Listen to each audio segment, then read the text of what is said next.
Welcome back to the Sean Trey Show. I have a really awesome guest today, Mr. Matt Page. Now, Matt, can you go ahead and tell everyone a little bit about who you are and what you do? Yeah, sure. Thanks for having me on the show. As he said, my name is Matt Page, and I'm an actor, filmmaker, content creator, as it's called nowadays. I went to West. Gosh, I don't want to start the story with like when I was 6 years old. Well, if you want to, that would be awesome. No.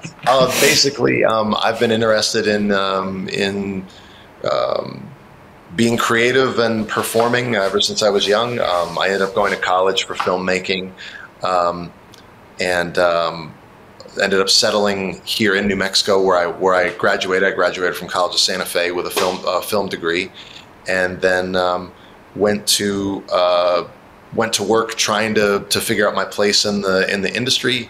Got into the Screen Actors Guild, got some bit parts in movies. Was making my own short films and taking those to film festivals, trying to figure out how to get work, how to get hired, and things like that. And then ended up creating a character called Master Ken, who is a arrogant martial arts instructor. Created a sort of a web series, we were calling it back then. It was Into the Dojo, right? Enter the Dojo was the name of the show, and that gained some traction online. It was the first thing I'd done online that got some decent views and attention and a following, and that was 10 years ago. And Master Ken has been growing ever since. And in the interim, in between continuing to create and develop the life and the world of Master Ken and his fictional martial art of Ameridote, I also take on acting roles whenever I can get them. I've been able to act in movies like Sicario, Maze Runner 2, and most recently a movie called Paper Tigers, a kung fu comedy that is available on Netflix right now. Awesome. Definitely check it out. Paper Tigers is awesome. Now, going back, like you also, I mean, you skipped over one thing. You're also a highly trained martial artist, right? I am a practicing martial artist. I am martial arts is something that I got into. I was a very undisciplined teenager, and the truth of the matter is I had a very smart mouth and a lot of energy, but found myself getting beat up sometimes because I was quick-witted, but I didn't know what to do once it was time to stop talking and start swinging.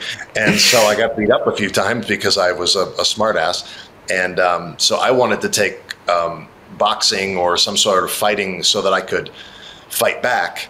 And I was thankfully enrolled in a program known as Pelletier's Karate Do in Maine, where I grew up, and got a lot more than fighting knowledge, self-discipline and some humility, and began to understand that maybe I was getting into fights for the wrong reason because I was disrespectful and a smartass, and so it sort of it helped shape my character a little bit and try to change myself for the better, and also gave me a place to put all of my energy. I never really understood. I couldn't ever really get excited about team sports in the same way. I played football. I wasn't very good. I didn't really like football, but I wanted to be with my friends and stuff. But I wasn't passionate about it. And once I began studying martial arts, I really enjoyed the nature of it. The sort of self-competitiveness aspect of it was really fun. And it ended up being something that I've trained in ever since. Okinawan Kempo was my first style.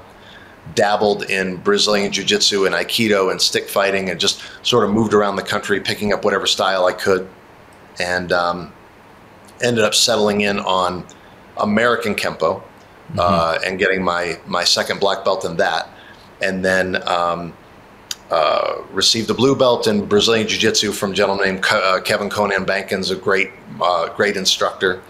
And over the years have had a sort of sporadic relationship with it. Actually very much more recently have begun to reconnect with Brazilian Jiu-Jitsu and train more seriously in that, and trying to reconnect with some of the Kempo stuff as well.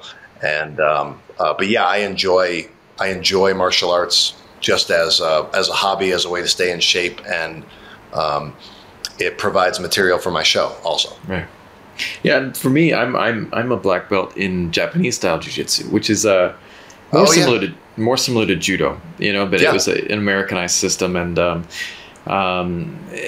one of the things that I noticed is when I watched the show, when I watched Into the Dojo and Master Ken, man, I met Master Ken. Like, there were multiple people out there, and you can see some of the spoofs. Like Napoleon Dynamite had a great one as well with the Rex Kwon Do.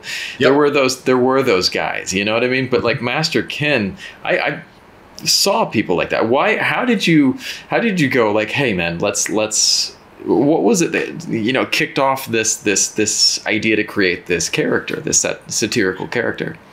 It was kind of a combination of factors. It was that on the one hand, I had become obsessed with the BBC version of The Office, the Ricky Gervais show. Love it. Yeah. I was absolutely obsessed with it because when I first watched it, I came in halfway through an episode and I thought it was a documentary. And I was watching. It took me about five or 10 minutes, and then I was like, "Oh my God, this is a mockumentary! This is great!" Because the humor was so subtle, it took me a minute to like key into what this was. And so I became obsessed with that show. I watched it literally every night for like a year and a half. I loved it so much, and I wanted to. I was already making films, and I tended to get better response from comedy than any other genre that I tried. And I wanted to do a mockumentary format. And I thought, well, I could do something in the martial arts because that's been a hobby I've been pursuing for a long time. And so I had basically accrued like a decade of stories of different types of characters, students and also instructors.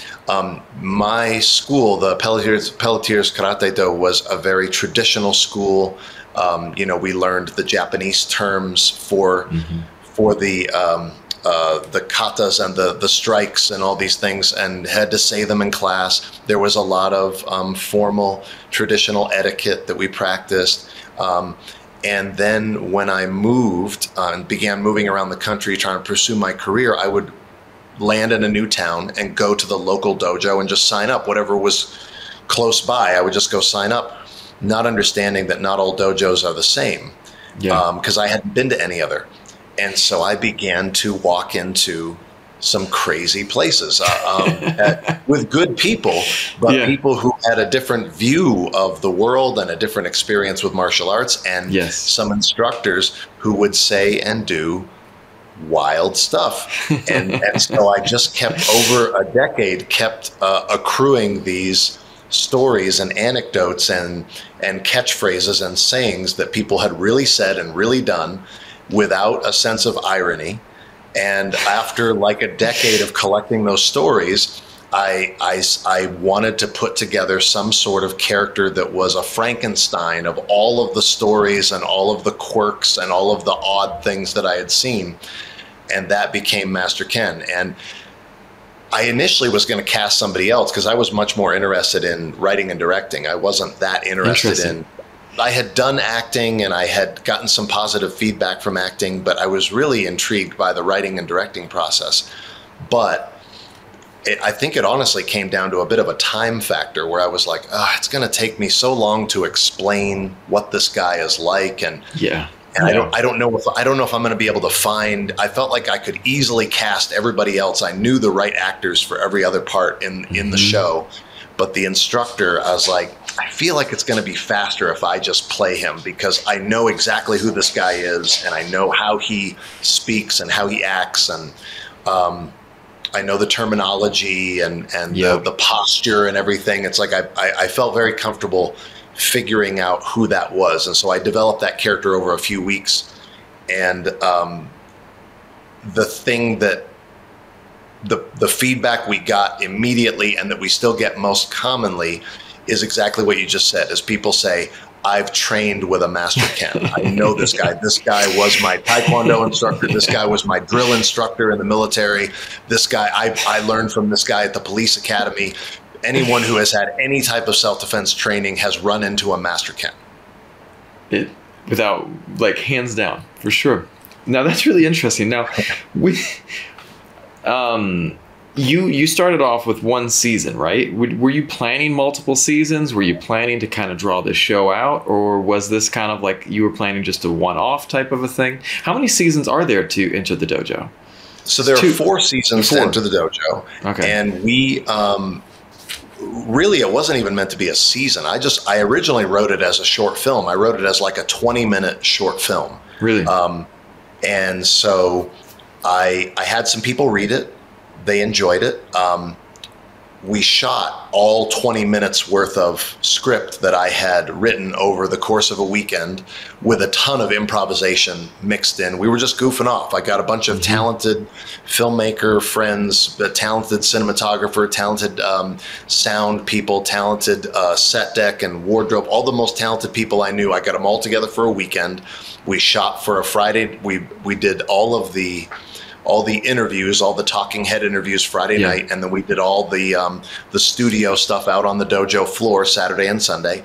And then I went away and started playing with the footage, and actually gave it to an editor friend of mine who was really talented. He started cutting it together and making sense of it, and we had a great sense of what it was. The long cut was actually great. But at the time, the wisdom online was, people won't watch long form things on the internet. You got to make them short. Yeah. That was the wisdom back then. Now, of course, that's completely changed, and long form is the key. So I said, okay, well, let's just do episodes. Let's break them into like 5-minute episodes, and then we've got 4 of them, and then that should be enough. And so we got a great response. Again, having uploaded, I had uploaded some of my short films on YouTube, and over a year they got like 200 views. It's like nobody was watching anything I was doing. And then we uploaded this short film, or the episode that was supposed to be a short film, but we called it episode 1, and it got like 10,000 views in 2 weeks. And I was like, that's awesome. Oh, wow. Okay. So people are interested in this. This is great, Yeah. And so we steadily released the other episodes. And then people were asking for more, and I was like, "But that's all I wrote. Like, I don't know what I don't know what to do. Like, what do I do?" And so I just said, "Well, I guess we have to make more. I don't know what do you do?" And so my hope was that someone in Hollywood would sort of just scoop this up. And actually, after we finished season 1 got us to about 1 million views total on YouTube. Nice. Collectively with all the episodes. And we were coming up with little snippets and things to upload here and there to keep people interested, other things that were outside the world of the show, and trying to figure out how YouTube worked. And when we finished, in fact, the day after we finished filming season 2, a year later, I got brought out by a management company to LA to pitch the show and to like meet people and try to figure out who would pick up the show. And it just never happened. Nobody knew what to do with it. They didn't really, they liked it, but they weren't ready to buy it or to hire us or whatever. So, I basically had to make the decision about whether or not I was just going to be done with it and try to make something else, or if I wanted to continue to build that world. And because it continued to get such a great response from martial artists, and I mean, really a lot of people. Initially it was martial artists, then it sort of spread to people in law enforcement, military, like, again, anybody who has any reason for any combat training in any circumstance related to this in some way. Yeah. And so the decision was made, basically just about every year to year and a half, we would get together and make another season. We did that for 4 seasons until we finally felt like we had kind of wrapped up that story. It was also becoming more challenging. Initially, when we did it, we were all just struggling filmmaker, actors and actresses in Albuquerque. But like 5 years later, people are moving to other states, and their careers are progressing in other directions. And so, we finished season 4. Felt like that was a good place to finish that storyline, but there was still interest in the show. So the way the show evolved, this is a long answer, but like the way the show evolved into what it is now is that Joe Conway, who owned ABQ Karate, where we filmed the show, he plays Todd Woodland, Master Ken's assistant. he was very enthusiastic in saying like, hey man, if you need to do extra videos or anything, I really like doing this and I would love to do more of it. He was sort of new to acting, but he really enjoyed the process and he loved the show. And so I said, well, yeah, I do need to create more content. So why don't we do some instructional videos where Ken is teaching these crazy techniques. And so Joe offered to be the assistant, and those videos had even more success than the show. They were easier to shoot. They were faster to shoot. They didn't require people to be plugged into a narrative over a long period of time. So those shows, those videos actually grew the channel exponentially compared to the original show. So it evolved in that direction to more of what you see now. And it's interesting because you then further evolved it by bringing in actual real martial arts experts. That was you meet these experts that are like people that are really renowned in the field. Yeah, that was another effort to, again, the sort of the trickiest part about the format is you have to continue to feed the audience. Like once you get the hardest part is getting an audience. The second hardest part is keeping them. And so you have to continue to feed content. And my background was very traditional. I was trained as a filmmaker to sit down and write a script and then send it to my friends and get feedback and then rewrite it and then get pre-production together and do some storyboards, and like how it was a very, the traditional filmmaking process, which does not fit into this process of having to produce so consistently. So I had to keep coming up with formats where it was like, well, what can we shoot in a day, even if we don't even know what we're doing? What can we do like that? And so I had this idea about, I said, okay, well, private lessons, we'll call them Master Ken's Privates, and we'll have experts who are highly qualified in their field come in and demonstrate some really fantastic stuff, and then Ken will tell them what they're doing wrong. Yeah. And that seemed like, and that was another thing that I had witnessed, where I had witnessed, I have been to seminars with world-renowned martial artists in whatever they're doing, whether it's jiu-jitsu or Wing Chun or whatever, and they're demonstrating, and they'll call somebody up to try out what they're teaching, and it'll be a high-ranking martial artist in another style, and he'll start trying to show off what he knows, even though it's not his seminar. And you go, oh my God! So I wanted that feeling of that sort of being embarrassed for somebody. Yeah, that being embarrassed for somebody else kind of feeling. And so that, and the first, I believe the first two episodes we did, one was with Michelle Watterson, the Karate Hottie. Yeah. We did a great episode with her. It's still one of our most popular episodes, over 1 million views on that. And then we did another one with a gentleman named Victor Marks. The gun disarmer. The guy gun disarm guy. Yeah, the world's fastest gun disarm, and really great, interesting guy. And he was willing. He was actually, I think he was the first episode we shot, and that one did really well too. And so we found a format that it's like, okay, people will watch this, and we can shoot them really fast, and we cross-pollinate as far as audiences. We bring people who have their own following onto our show, and we have the benefit. That's a huge deal. Yeah, that's a huge. That was something we learned too, how beneficial it was to bring people who had built a following in their own right onto the show as well. Yeah, and that's one of the things that, like, I'm not gonna lie, like, I don't know if I told you much. I work here in Vietnam with my wife. My wife's a singer, and and I've done music videos, but I've done productions for a lot of different people, and you don't know what's going to be that thing that takes off. I was in LA, and I would work with Fabricio Verdum and some of the Brazilian guys, helping them with social media, and then they would make something that we would plan out, and it did nothing. But then he's like, now we're going to be here, and I'm going to race around my remote control car, and he's like got 100,000 views, and we're like, this is the biggest challenge of what I biggest challenge of what I do, because there are episodes. The trick is I enjoy putting the work in to develop something that I really like, that was properly planned and thought out, and went through several stages of revision so that it's as close to my idea or my vision as possible.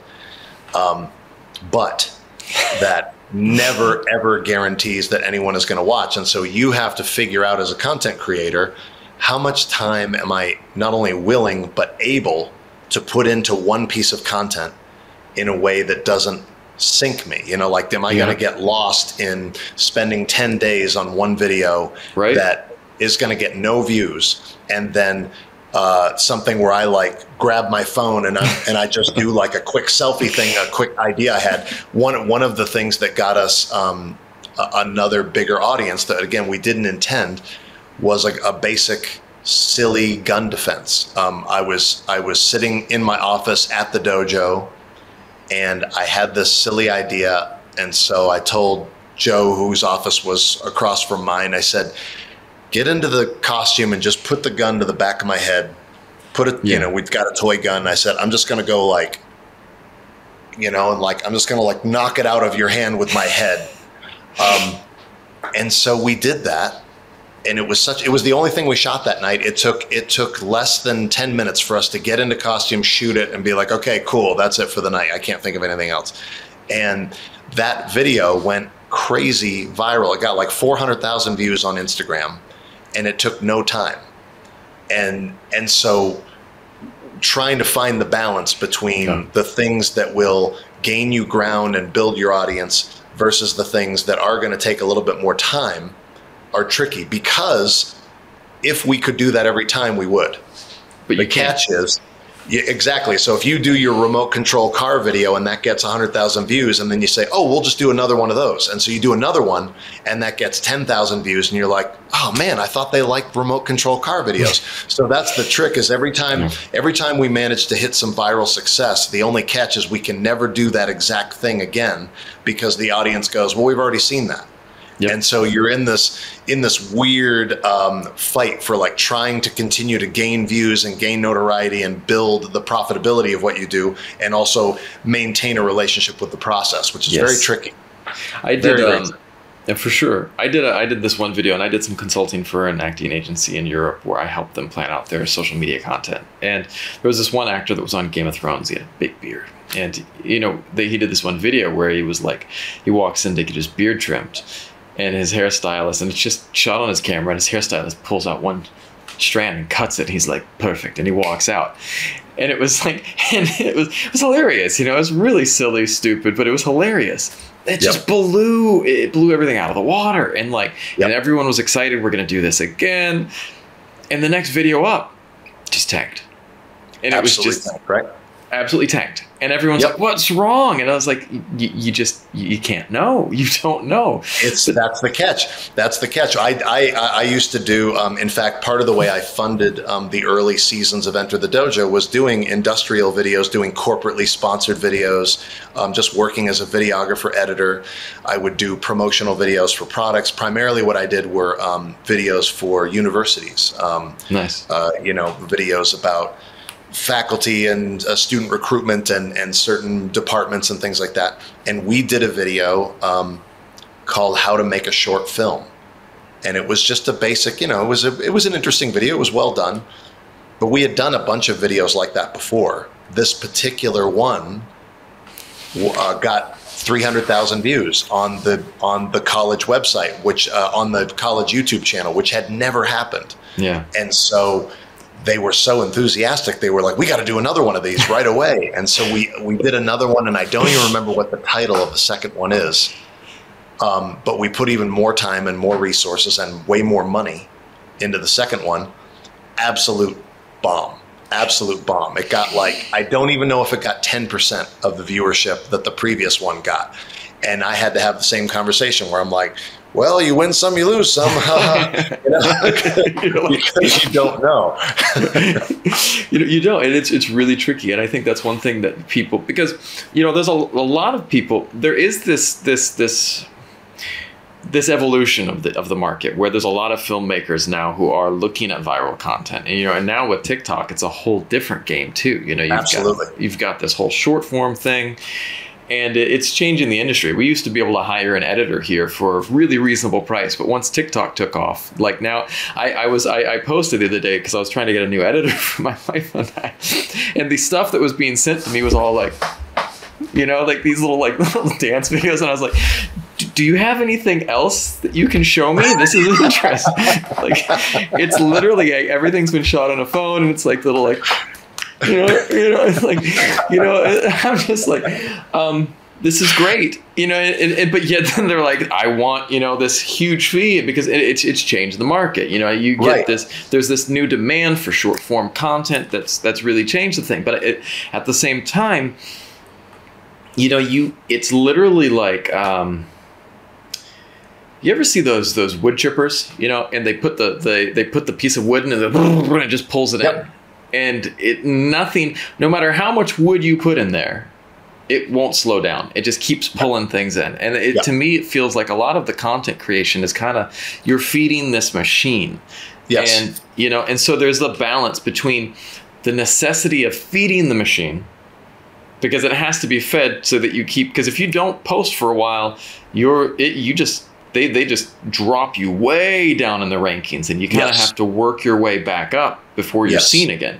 And Yep. that's people don't understand that. You start skipping your posts, and they just go, boom. It's Yeah, really immediately. Immediate. And yet you can also run into the same, you can run into a similar issue that you is the post too reverse, much. where if you're posting too much or the content you're posting isn't getting the engagement that you're used to, Yes. then you're going, well, geez, I'm still uploading at the same date and time, Yep. but I'm 30% or 40% or even worse, lower than that. Okay, so do I need to do I need to take a break? Do I need to reevaluate the content? Do I need to just ride this out and hope that the numbers will start to work their way back up? It's a really tough balance figuring out how to continue. It's just so different than the way content has been created up until now, and so Yes. trying to the sheer volume of content has changed so much because it's so easy to create content now. I'm amazed and also baffled by TikTok because the engagement can be so high. And the tools are so incredible. The fact that you can not only shoot it on your phone, but you can edit it, you can shoot multiple clips, edit them together, lay in music, lay in sound effects. You can even do green screen when you can key out your background even if there's no green screen behind you. Like that's amazing. It's amazing. So the tools are absolutely incredible. But one of the benefits of the tools being a little harder to use used to be that you used to have to think out what you did a little bit because Yes. it was very complicated. If you made a mistake or if you spent a bunch of time on something that didn't work out, it was expensive and it was more time consuming. Now the entire process is very disposable. So if you don't make a good one, well, you just make another one, doesn't matter. And so trying to maintain the pace is very, very challenging. I hope that for people who are not in this world that they're still watching, because those of us who are keyed into the social media world and the content creation world, like this is what we talk about all day, every day, is trying to figure out, okay, what's the next level? How do I keep growing my brand? How do I keep up with the pace? How do I keep quality content yet also evolve the process? It's a very interesting way of creating, and again, so different than when I started. And it's different from the traditional film process, that people are going about this process of, let's create a script, let's start shaping the script, let's look for financing, let's enter pre-production. It's different. But, there is kind of this evolution that's happening in TikTok. My friend was working as an AD on this one A-list shoot in New England right now. Won't say which A-lister, but it was the video already went up and on TikTok, and she was complaining because she's like, we just had 3 hours of lighting prep for a TikTok video, and so like she was like 3 hours for a TikTok video, but the video was extremely successful. And it was a really interesting video, and it was the teams behind some of this content are coming up with really interesting stuff and upping the game, which is it's always nice to see the game upped. I do think there is a way for those worlds to cross over. It's just Yes. figuring out how to take some of the traditional knowledge of filmmaking and fit it into the way the technology has evolved. Yeah, totally. Well, I want to shift into your recent project, which is super awesome. Can you tell me some about the Paper Tigers?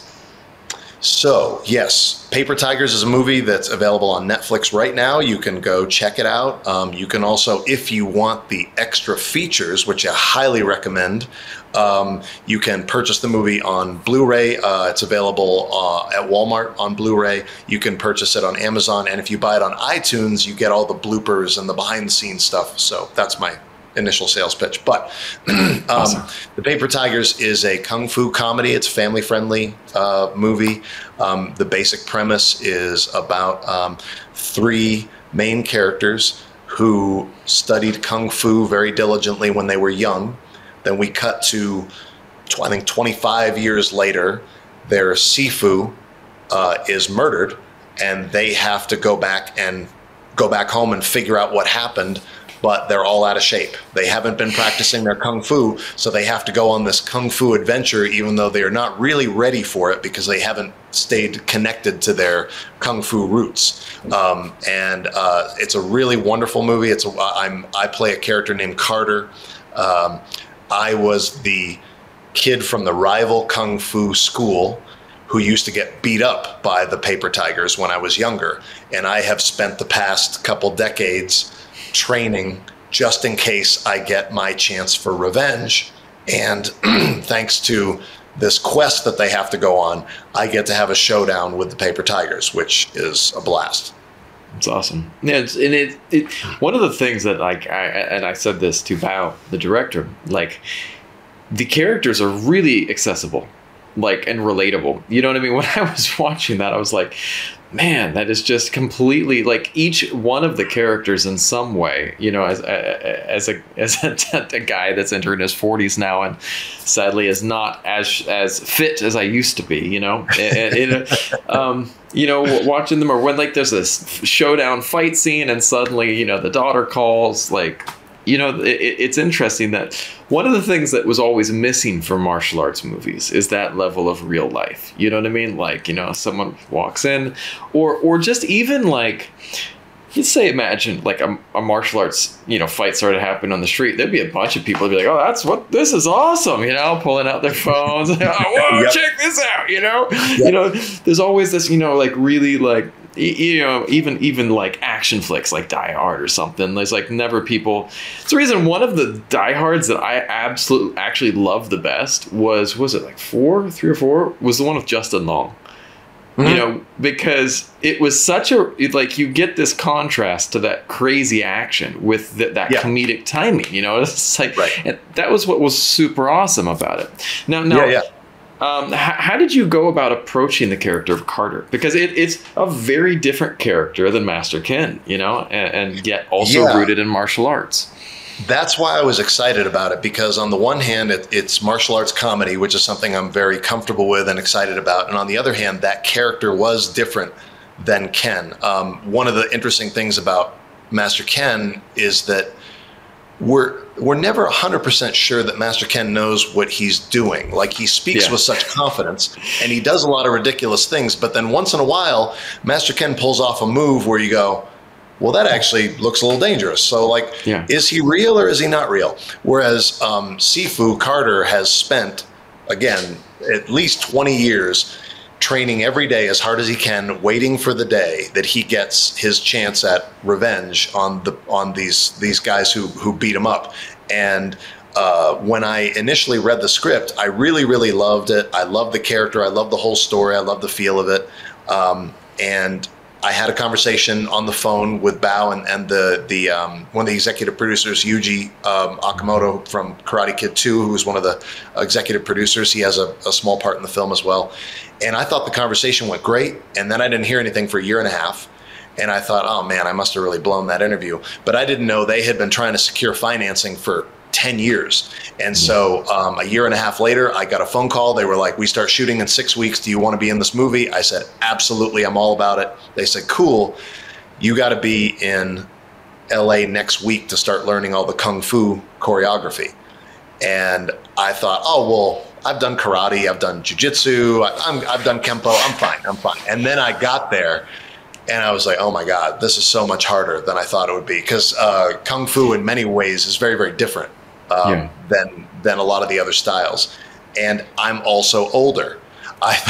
So I related a little bit to the Paper Tigers journey, because just retraining my body in the way I thought, oh, I'll snap back. It's like, I'm a little out of practice, but I'll pick it up really quickly. And man, we trained 8 hours a day for a week in LA, and I was just crawling up to my hotel room at the end of each day, feeling every joint and pain and ache and everything, going, oh man, this is a lot harder than I thought it was going to be.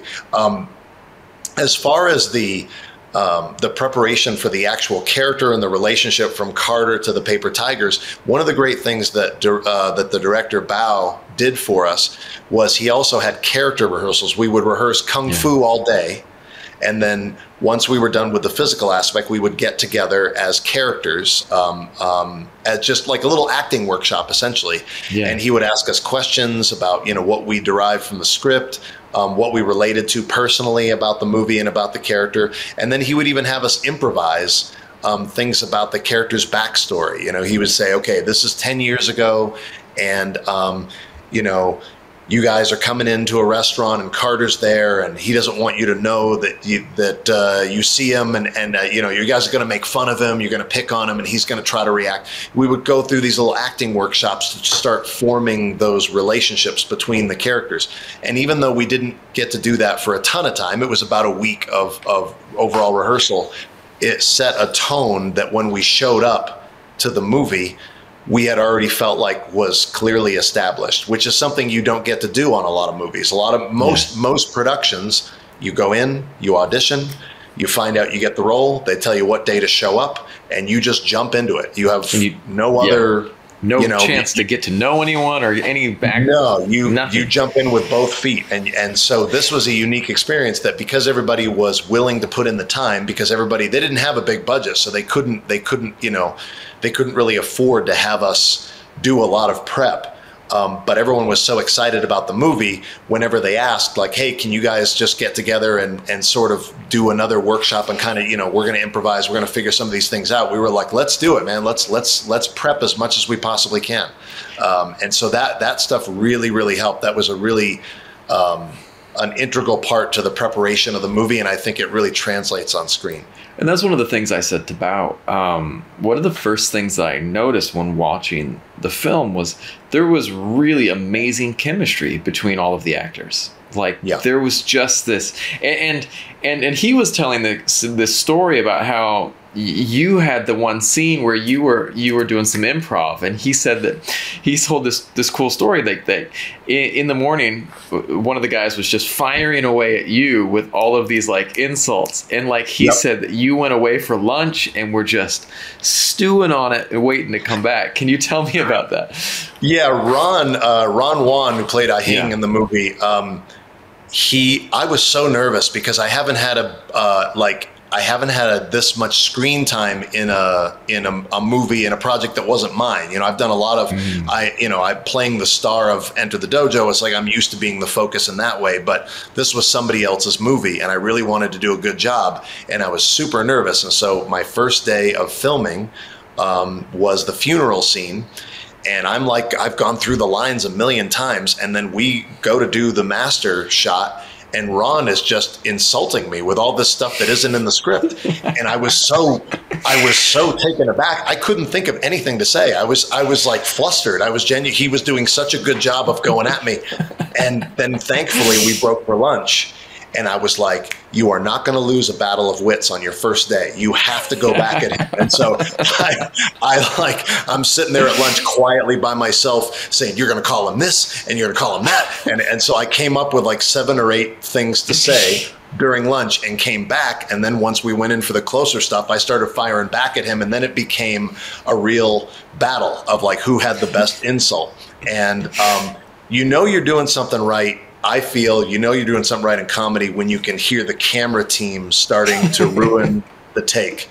When we can hear the camera team trying to stay quiet because they think they're trying not to laugh over the take, and that set the tone for the whole thing. So whenever Ron and I had a scene together, we were just battling. We were prepping saying like, I'm coming for you. I'm coming for you. I got something, you know, and so we would do it. And each time, to Bao's credit, we would do a take exactly as it was scripted. Yeah. And until he felt he got exactly what he needed for the scene. And then he would go, okay, guys, let's see it. This one's yours. And then we would just, we would just go at each other. And a lot of the stuff that we were able to come up with on the fly did stay in the movie, which I was very grateful for. That's awesome. Yeah, it really flowed. You can tell it was really fluid, and especially one of the scenes that I thought was super was the dojo fight scene.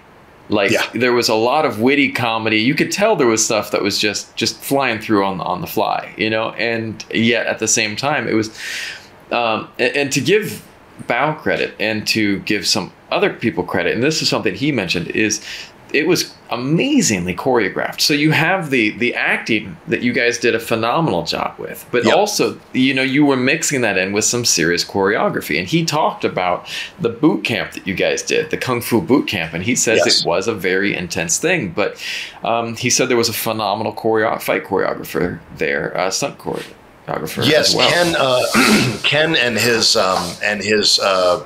his team. It was Ken and Carrie and Sam.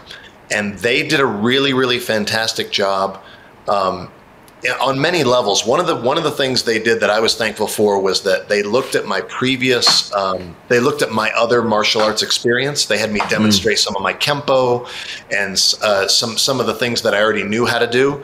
And they would recognize things and say, okay, that posture, that stance right there, that movement is similar to a movement in Kung Fu. So we're going to take that. So we're going to take that and morph it into something that will translate, that will make it, there's a Kung Fu stance that's similar to that. So that way I didn't have to learn from zero. They were able to morph some of the things that I knew from one style into another. That's great. But another thing they were really great about was that you really got the sense that because Bao did such great work establishing the characters with the written word and developing, the world that we were going to be in, Ken took that a step further with the fighting style. He really reasoned that every character was going to have their own style related to who they were in the story. Like, what was their style? Why would they move the way they would move? And so since Carter was a bigger, more muscular guy, his salute was like, putting his, coming in and going, showing his size and everything. And he made sure that even a couple of times that those were even strikes within the fight scene, that I was like slamming my body in big ways, showing my my size, how much bigger I was than the other guys. And so that was something I was really intrigued by, was that who the characters were had to come through in the choreography, not just in the dialogue and all that. And it was really interesting because with the size too, man, they kept needling your character about, juicing up. And right. Was that unscripted? Was that scripted or was that improv? No, Ron, that was more stuff that Ron put in early, because they really didn't know, when the movie, again, I got brought on 6 weeks before principal photography. Yeah. So they didn't know who Carter was going to be until 6 weeks ahead of time. So, a lot of the insults and stuff were things that were thrown in, like, once we were face to face and saw who each other was, he's making steroid jokes, I'm making fat jokes, we're trying to go at each other with what we've got in front of each other and building it up that way. It was really well done. Now, I wanted to ask about, as you guys, was this film similar to a lot of others that you had been on, or what were some of the things, the challenges or the successes that you found from this process? I mean, first of all, you did point out that this wasn't your project, and so that was something different. But what else did you notice about this process? I think that the advantage of the team having worked to make this movie over such a long period of time, 10 years, was that by the time it was ready to go, they knew this movie. Yeah, they had been. They knew every line. Even all the producers knew every line of the script. They knew every moment in the movie. They were very, very ready to make the film. And that's not always the case. A lot of big movies that have a lot of money are thrown together. Some of those movies are packaged without Gladiator. even having a script yet. Gladiator, like they were in the desert, and he literally didn't. They were giving the crew days off because they didn't have a story, which is insane. That's fascinating to me that movies can be packaged so effectively with financing and the right star and a very talented director, and not really know what it is they're going to do. And I've been on movies. I've worked, when I've had smaller acting roles on bigger movies, I have gotten that sense where I'm walking onto set and I'm hearing them talk and going, I'm hearing the AD team talk to each other and go, I don't know what he's shooting. This isn't in the script. I don't know what this is. I don't know what we're doing today. And I was fascinated because I always thought, well, the more money that's involved, the more preparation and planning must go with that because there's so much at stake. And it's actually the opposite, where I've been on huge movies and gone, they're just making it up. They really don't know what they're going to do today. They're just sort of making it up. So in some ways, I was really thankful that I was on a movie that had been prepared for so long, because they knew exactly what they were doing every day, and every day was kind of the opposite problem, where they knew the story they wanted to tell.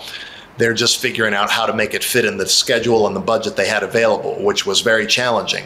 But they did it, obviously, they did a fantastic job with that. The other thing was, one of the things that came through the most was that they were all clearly fans of the genre.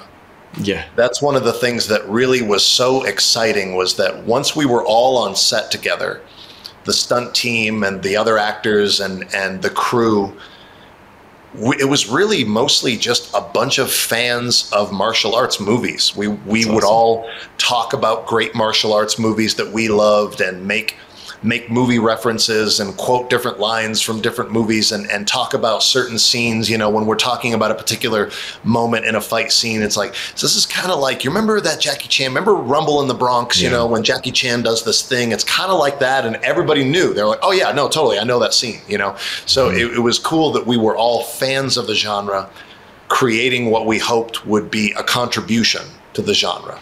And that was probably the most pleasant surprise of the whole thing, was that I don't know, I don't remember another time when I was on a movie thinking, gosh, we're all just really huge fans that happen to be in the same place making something that we really, really dig, And I think that's something that I really enjoy, that I feel that there's a shift in martial arts movies. Hollywood is still not always getting it right. But I mean, you look at like Daredevil was exceptionally well done on Netflix. You know what I mean? Yep. But then, the Iron Fist was kind of a swing and a miss. Yes. Casting someone who'd never done martial arts to play your lead. It's like, no hate, no judgment. But I mean, there is this understanding. I talked to somebody. I wonder if I can tell this story.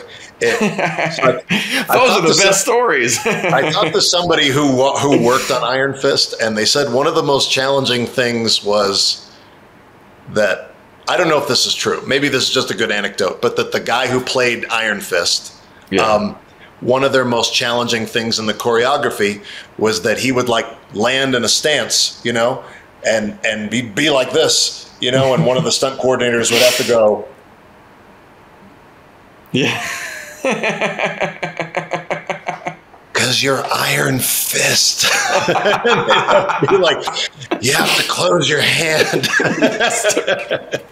Please just make one fist, either one or the other. That's awesome. No, I don't know if that's true. But it is true.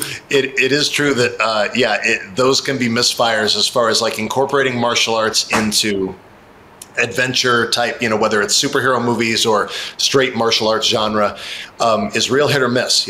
Sometimes it really works, sometimes it really doesn't. And even working on this movie, I walked away with an incredible experience. I was so grateful to work with everybody. And yet I've been on movies that I really enjoyed that either didn't get finished at all, or didn't come out the way we wanted, and you don't know. You can have a great time working on a movie, and then you see it, and you're like, oh man, that's not what I thought I was doing. I thought that was way better at the time. We all thought we were doing a great job, and then you see it. Been there. and you're like, oh shoot, I thought this was a good one. And so that's why it was such a relief when this movie, because obviously that was the other part of the story, was that we shot this toward the end of 2019. Right before. And it was right before everything started happening. And so in 2020, I was thinking, oh man, is this movie even going to come out? Like, who knows? Yeah. It was in suspended animation for a year. But they did have a film festival screening, an online with private access screening. And I got to stream it at my home with some friends, and I watched it, and I was like so relieved when I finally saw the movie, and I was like, okay, it's good. It's a good one. This one is a good one. It came out the way we wanted. I'm happy with it. Thank goodness I didn't get edited out. They kept me in the movie, and the movie is entertaining and enjoyable. And that was a huge relief. That's awesome. That's great. Well, do you have, for any aspiring filmmakers or content creators out there, do you have any advice that you would give them as they look to embark upon the path of filmmaking? Yeah, I've been asked that question a lot over the years, and the advice has changed. The advice that I give now that I feel like is very relevant, especially as I get older and have so many more things that I still want to achieve in my career, my advice to people is don't wait. Yeah. Make content. Make whatever it is, whatever the project is that you're sitting on thinking like, well, I want to make this, but I need $100 million, or I need to make this, but I'm not a good enough filmmaker yet, or I'm not a good enough actor, actress yet. Don't think like that. Go make the thing. And if you can't make the thing that you've got in front of you, sit down and write another thing that you can make and go make it. Because I spent a big part of my career thinking, having this phrase in my head over and over, when I'm ready, I will do this and that. Most of the most important opportunities that have come to me in the past 10 years, I was not ready for. I didn't feel ready. I didn't have this sense of like, oh, finally, now I've got all my tools together and I'm finally mastered my craft and now I will be able to do this. I've never felt ready. I just had to accept the opportunity and say, well, I don't feel ready, but I really want this opportunity, so I'm going to take it anyway. And so just that's the advice I would say, is like, don't wait until you feel ready. Jump into it and do as much as you can, as often as you can, because I think I waited too long to do a lot of the things I wanted to do with my career. And now I'm scrambling to catch up, thinking, oh gosh, I thought I had all the time in the world. And then one day you realize you don't. Yeah. and so that's my advice, is don't wait. I like that. Well, appreciate it. This has been a really informative interview, and I really appreciate your time. So thanks for coming on. Thank you for having me on. I really appreciate it.